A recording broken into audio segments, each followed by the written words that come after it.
YouTube, hello. It's me again. So we're going to try to do the one book per video thing, I think, and see if you guys like that, and if not, we'll go back to the other way. I don't know. I'm just trying anything. I'm throwing a bunch of stuff around, seeing what works, what doesn't work, and kind of going from there.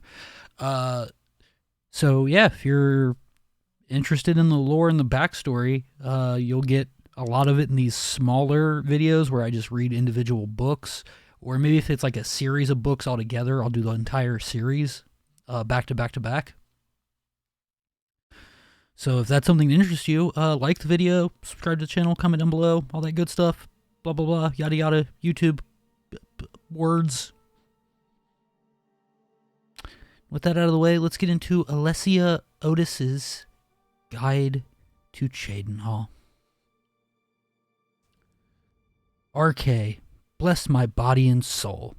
My name is Alessia Otis, and I'd like to tell you all about CHEYDINHAL.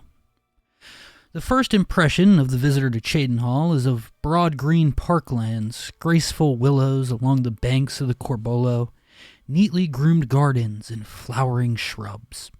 CHEYDINHAL looks prosperous, with clean, well-trimmed houses and neat stonework, ornamented with striking designs in glass, metal, and wood.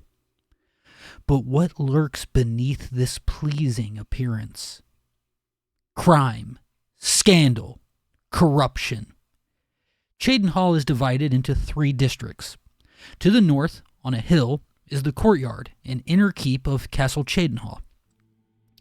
A road runs east to west below the castle, from Eastgate to Westgate. The Corbolo River runs roughly north-south from this road, dividing southern CHEYDINHAL into 2 districts, Chapel in the east and Market in the west. In Market District lie all the shops, inns, and guild halls. In Chapel District are the chapel itself and CHEYDINHAL's residences. Bridges span the Corbolo in the north and south, with the south bridges connecting upon a pretty little island park in the middle of the river. Though CHEYDINHAL lies in the Nibelungian East, its culture is shaped by the Dark Elf immigrants who immigrated here in the past half-century from Morrowind.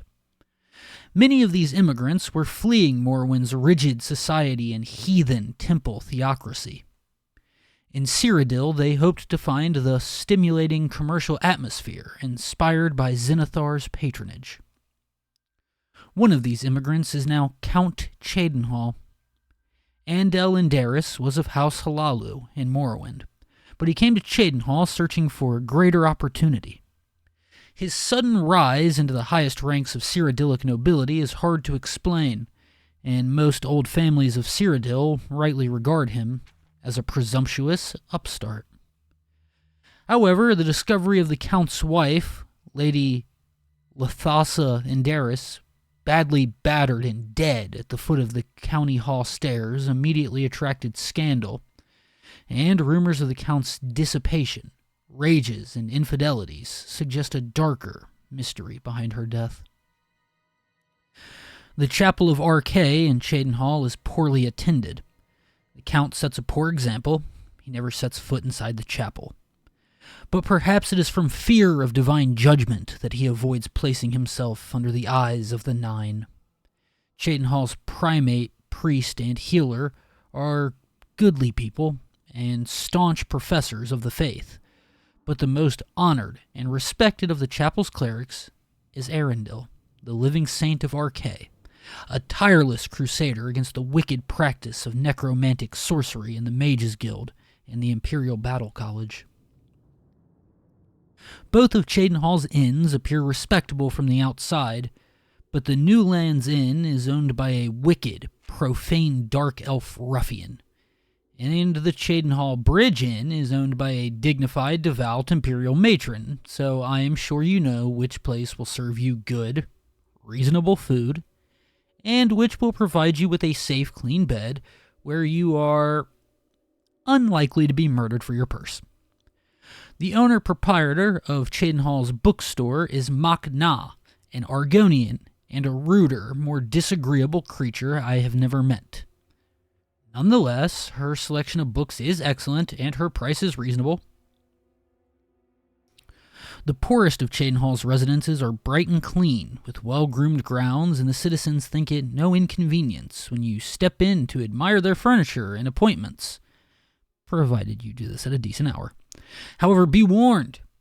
Many of these residents seem respectable to all appearances, but no sooner do they open their mouths than they reveal themselves to be evil brutes, shocking and rude, and more likely to murder you and bury you in their basement, as to speak a civil word to you.